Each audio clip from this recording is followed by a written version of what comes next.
Good morning to you all, and welcome to the September 1st edition of the Smoking Barrel. I'm Rustin Edwards, sitting in Geneva, and joined by my esteemed colleague, Matt Stanley, sitting in Dubai.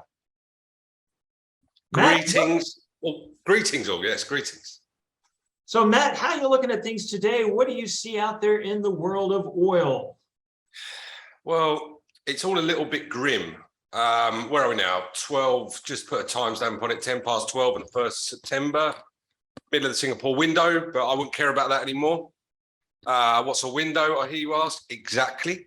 No, that's mid-90s we are on Brent. It's if I compare that to, the thing is, volatility is what everyone is talking about. It's what is spooking everyone. And I will touch on it later, I know, but really, we have been in a fairly boring range for the last 4 weeks between the low of 91.50 and a high of about 105. So I don't know. I just think everyone's waiting for the next bit of news. If there's not a headline, then people panic because there's not a headline. Structure, we talk about the backwardation on Brent. We've been talking about it all week. It was like $9 for December when Brent was in August, when Brent was July, when Brent was trading there, and now it's $1.30. But it's picked up, and it's very difficult to know what to say or what counsel to even offer anyone who's asking a question about what's going on with the oil markets. When structure is seesawing around so much, when it got down to what we thought was going to get close into contango, because we were seeing more and more time charters being taken out. Were people worried that they'll be carrying the market and taking out freight because freight's gone through the roof? Look, I don't know. And I can't form an argument for crude being much lower, but I can't form an argument for crude being much higher. So I don't know if we're on a Goldilocks market or we're just in a totally ambiguous state as across the energy complex. So ambiguity reigns. Well, that's a very interesting assertion of the markets, because it is a case that you have the two competing factors, which we've talked about before. You have the fear of supply curtailment. Over this week, we've had the issues in Iraq, where you've had the protests break out because al-Sadr has, quote unquote, left politics. You have continued fighting in Libya, even though that has yet to actually impact the output of Libya, still at 1.2 million barrels a day. But the fighting is intensifying with the two different factions there. And of course, you have the ever-present invasion of Ukraine and the impact of Russian exports coming out, and where is all that oil going, and the looming EU cuts for Russian imports on the water. But nevertheless, the Russian oil finds a home.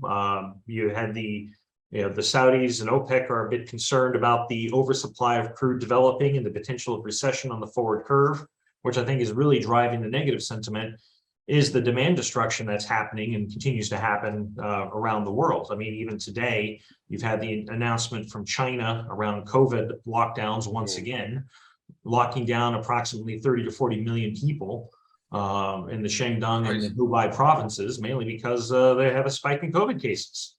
I mean, look, you know what? Just to cut in across you just for a moment, that summary you've just given there is so apt, because the Russian invasion of Ukraine was about fourth on your list, and is that acceptance of what's going on.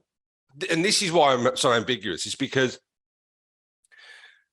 if no one really knows what the outcome will be yet on what will happen to the energy complex, say by mid-November, when the EU sanctions do start kicking in.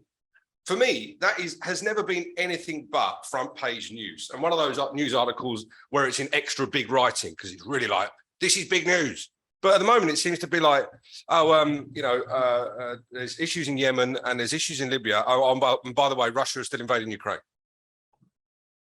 Well, I mean, but, the Russian invasion, I think there's acceptance now that it's not going to be over in a month. It's, we're in month number 7.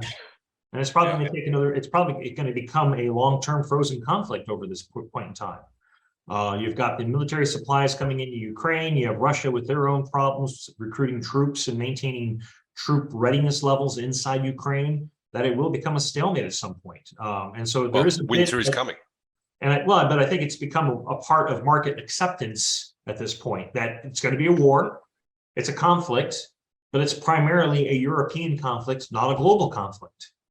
And so I think for the rest of the world, it's kind of a interesting headline, but not a driving headline. Where in Europe, it's more in the forefront because it's readily impacting the economic conditions inside the EU due to the price of energy going through the roof, through Russia cutting off natural gas flows, through the fact that they have to find alternative sources of energy, which are more expensive than what they're getting from Russia via pipeline and via waterborne.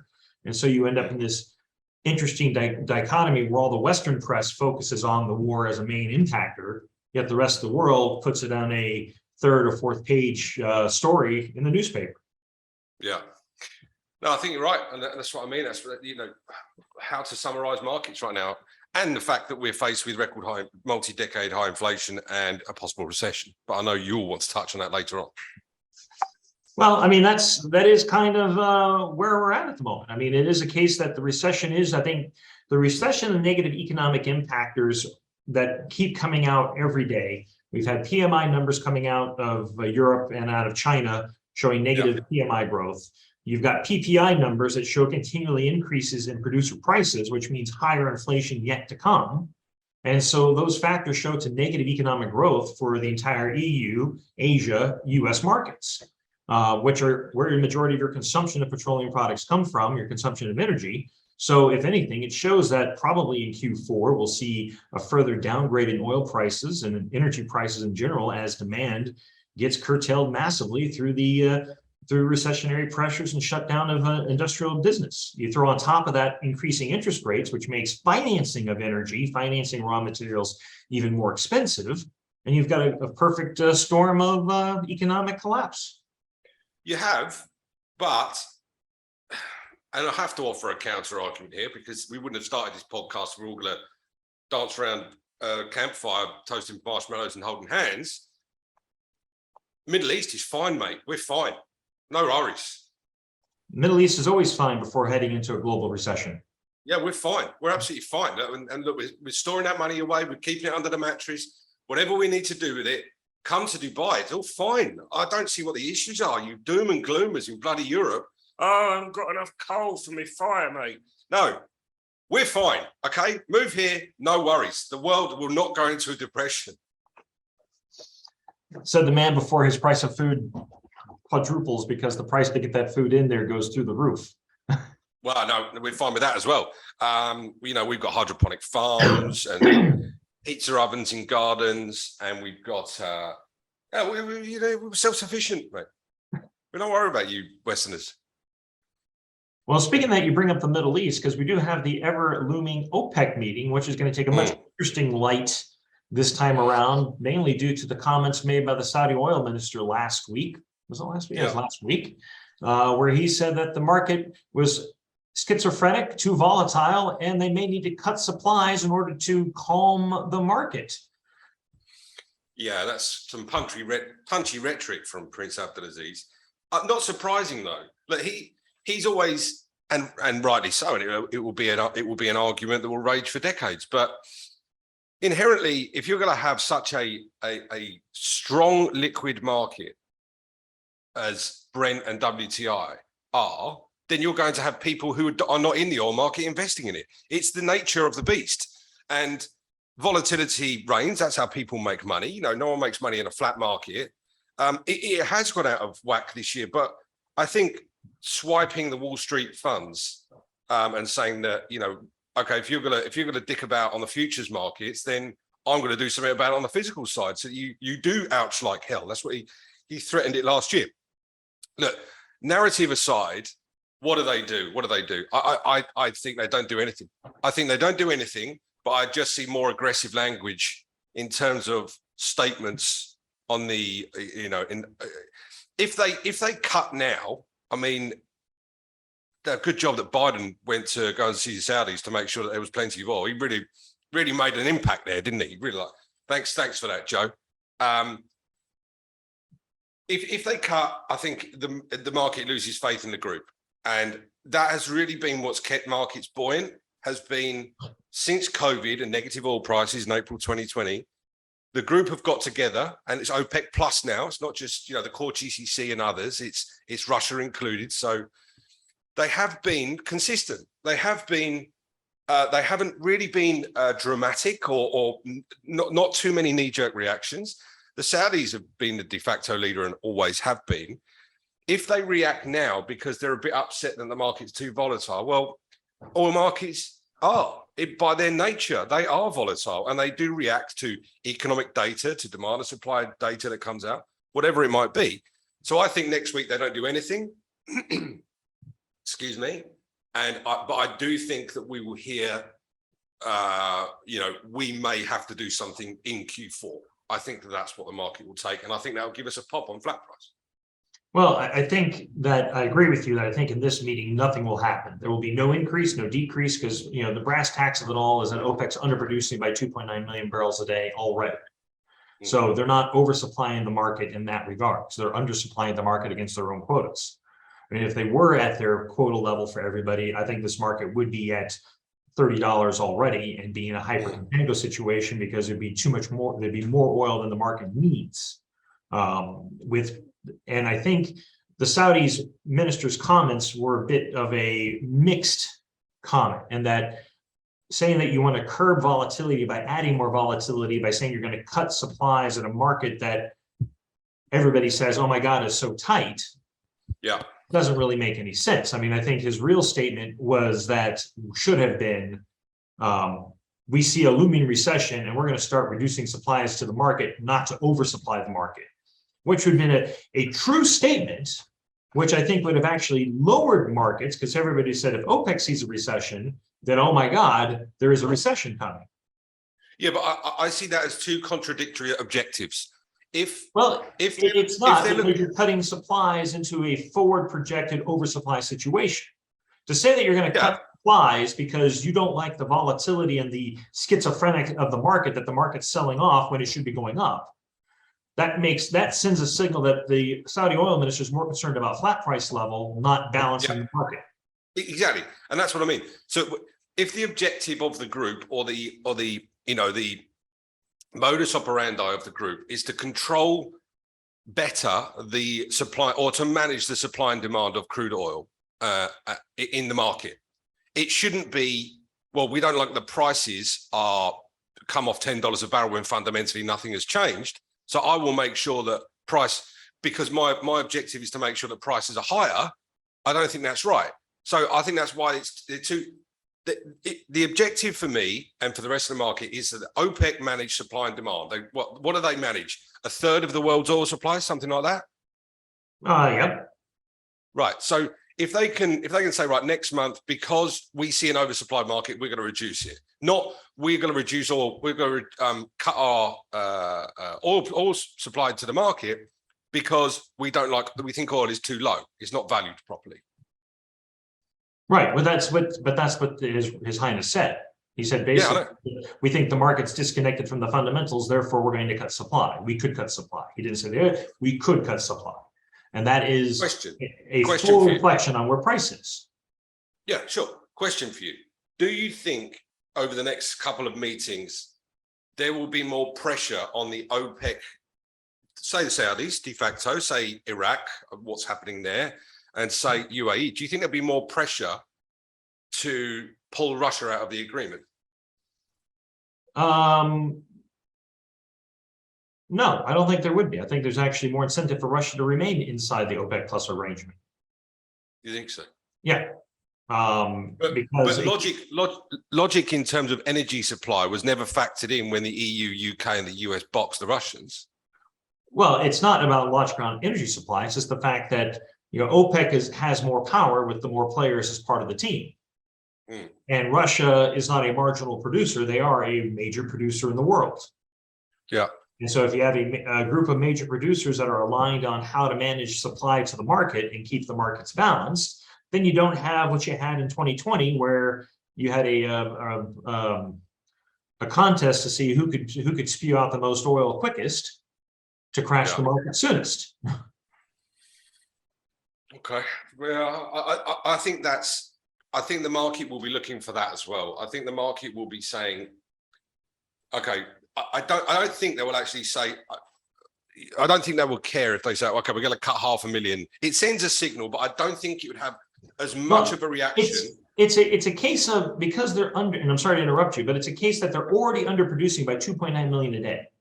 So if they drop their quota by 500,000, it doesn't change.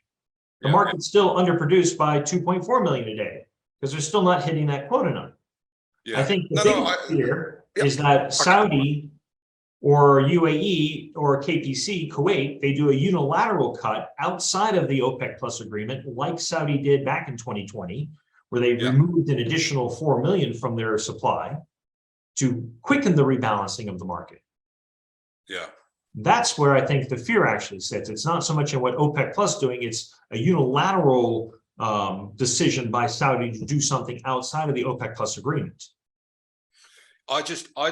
Yeah, I can't argue with that, and I think you're right. But I just wonder if the market will be looking for hints that OPEC will no longer allow Russia within the OPEC plus group. I don't think they will, because I think that's too much of a political statement for the GCC core to make, in essence. But any word of that, or that Russia are going to go their own way, say Q2 next year, I think I'm not sure what the market does with that if it does happen. But I think that's where confidence and what we'll see happen with, say, back end structure, and where in second half next year what that looks like. Well, I think, in my opinion, that really is going to come down to how the market absorbs the incremental 1 million barrels a day of waterborne crude from Russia come December 1st. Now, as Russia's flow of oil has all been shifting to the east of Suez, there's no issue with Russian oil. In Africa, there's no issue with Russian oil. So if that flow continues to head east of Suez, which also is one of the biggest outlets for Saudi and UAE and Kuwaiti oil, is also into the east, then they're probably better off keeping Russia as part of the agreement, so then they can carve market share behind closed doors and rebalance the supply chains as they need to see fit. I mean, I think Saudi would have no problem changing their flow of oil into the Mediterranean, into Europe, to backfill where Russia was. Yeah, I think, that's funny, because it's, the Gulf Intelligence Energy Forum in Fujairah is in the beginning of October. And that'd be a good opportunity to discuss about changing trade flows. Kepler, we're going to talk about that.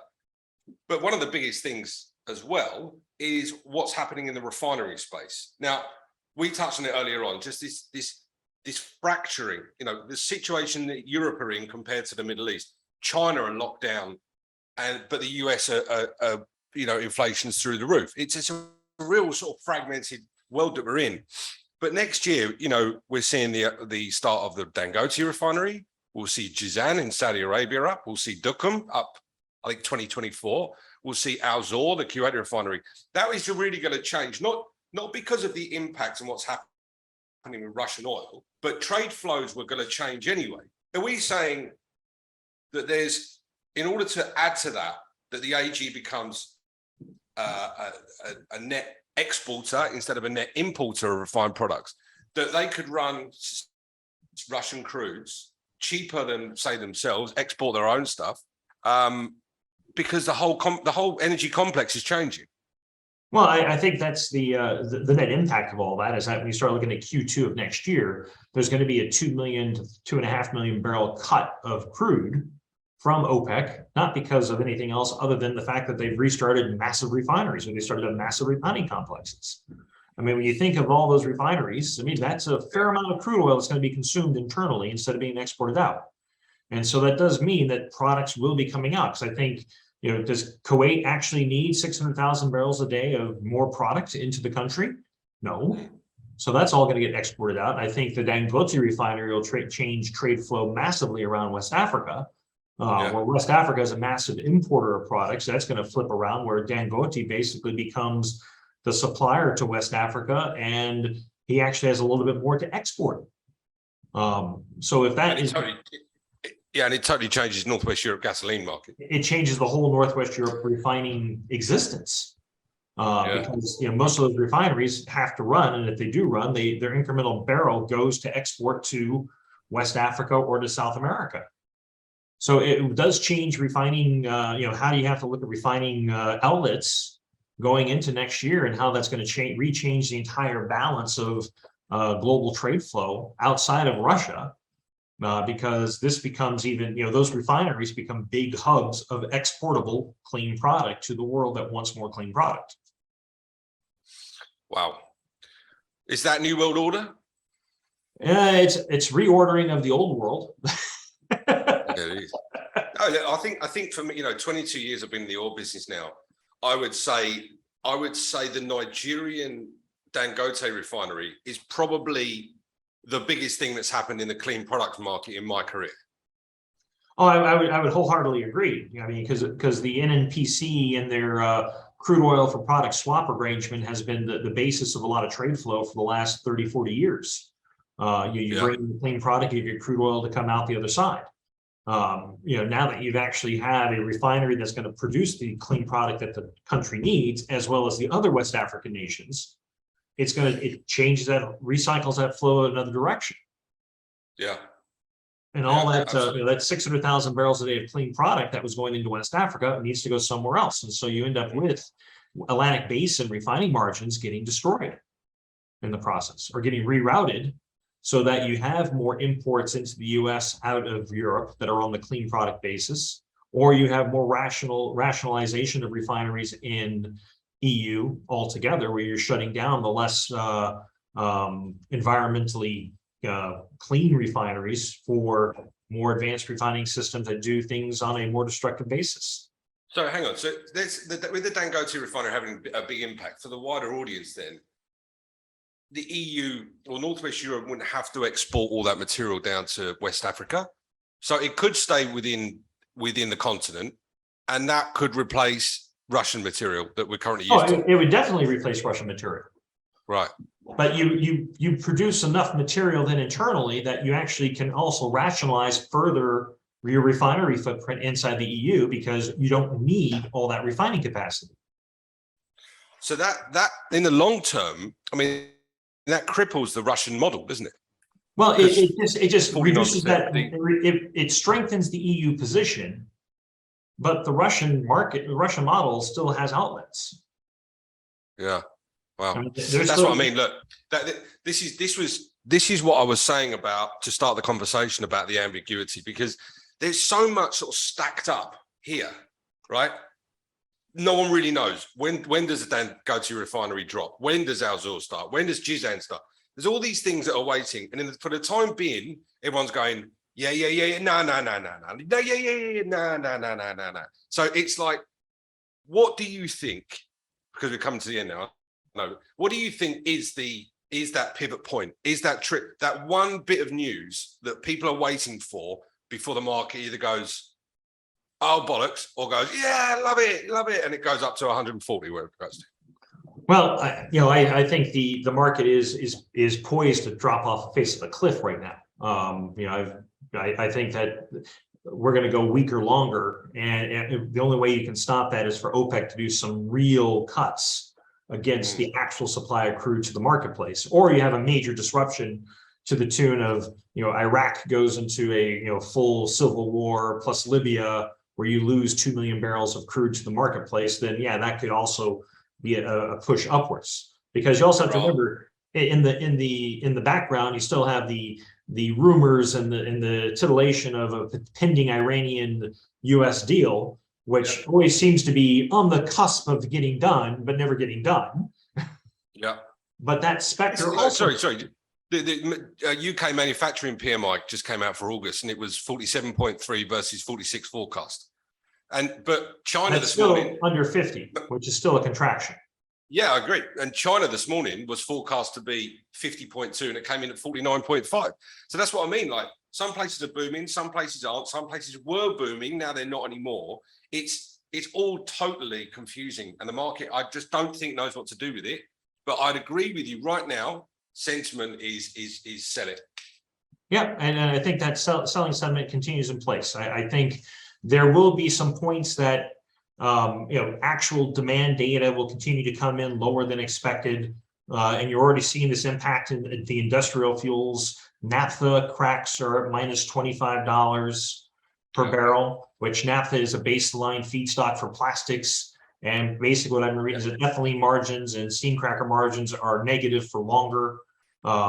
So there is no industrial demand for plastic goods, which tells you that overall demand is waning. CNOCC, the big Chinese container company, warned on forward freight today because demand for finished goods is dropping off in the West.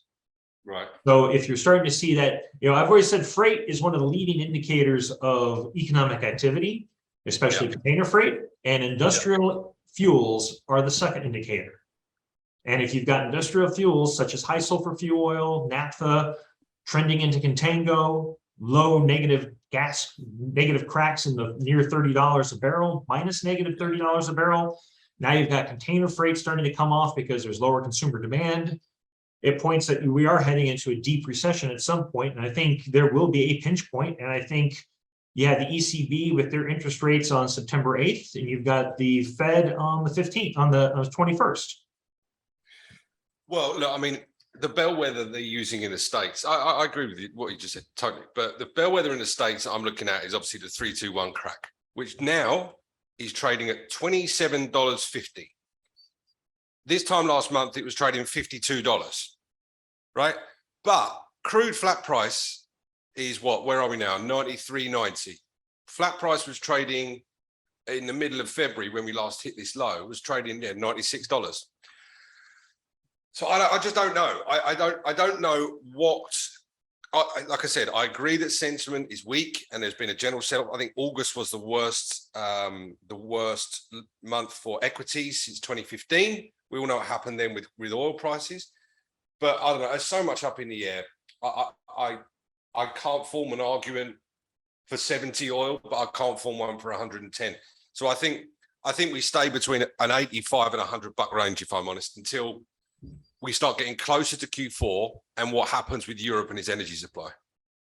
Well, I believe a sub $60 level is probably in call for the end of the year, if not even lower, because I think the economic headwinds are going to be far greater. And I've always said demand destruction will outweigh supply constraints at any one time. You can do what you can to cut supply to post and maintain $100 crude, but if you don't have the economic activity to justify that expense, you don't buy $100 crude. So it does cause it does create a oversupply quicker than anything else in the marketplace. So as we're looking ahead, how do you think next week is going to evolve then, Matt? Post OPEC meeting. Yeah, the OPEC meeting as well. We spoke about it earlier. I think they won't do anything, but I think the narrative will become more aggressive as they become more defensive. I think that keeping your eye on economic data. We've got jobless claims tomorrow, more PMIs tomorrow. I just think, like I said, it's headline watching. That's all you can do, because there's so much, like JCPOA, what happens with OPEC, what's the conflicts in Iraq and Libya, what happens with driving season, hurricane season, there's been nothing. I just feel like a headline about one of the big factors in the world right now is probably worth between $5 and $10 a barrel. And I don't even think OPEC can do anything about that. Well, I think next week, I think the big things I'm going to be looking at is you got the ECB central bank with their rate hike. And now 75 basis points looks like that's what everybody's baking into the cake, which would make a lot of sense with the way inflation's running. I think people are going to be watching the weather as a big thing, because it's not only a case of cold winter, it's how much water are we going to get into reservoirs and snowpack between now and next summer to operate hydroelectric and everything else. Because if you look at the amount of countries that are experiencing issues on power because they don't have the hydro, it's a fairly large problem. You look at Argentina, you look at China, you look at Pakistan has too much rain. If you look at the Rhine River, the Rhone, the French nuclear plants, they're all based on the fact there's just not enough water in the rivers to cool, or not enough waters to run the turbines. I So think you're right, and I that's think gonna be something that has to be watched, is how much rain and how much snow we get between now and April of next year. yeah, and I think my parents live in Suffolk on the east coast of England, and the drought there has been pretty brutal this year. And I think in a world that hasn't seen grain exports out of Ukraine and is going to rely on domestic farming, and just how the harvests look coming into harvest season as we are, I think that that could only potentially add to the inflation argument, which could put more pressure on what happens with flat price. We're down $2 now. I'm rubbish. I think I said it'll get to 100, so I'm just rubbish and useless. Well, Arsenal were top though. Arsenal were top. 5 games down. Come on, you Gunners. I've got to say it now because this time last year we were bottom of the table. So all I've done, I've just turned it like that, and we're top. well, on that bombshell note, want to wish you guys all a pleasant day and a pleasant trading week ahead. Yeah. Look out for OPEC. Look out for macroeconomic data, and we will talk to you all next week. Yeah, look out for Jesus as well. He's on fire. Make sure if you like what you guys. see, press the like and subscribe. Yeah. Like, comment, subscribe. Like, comment, subscribe. Likes.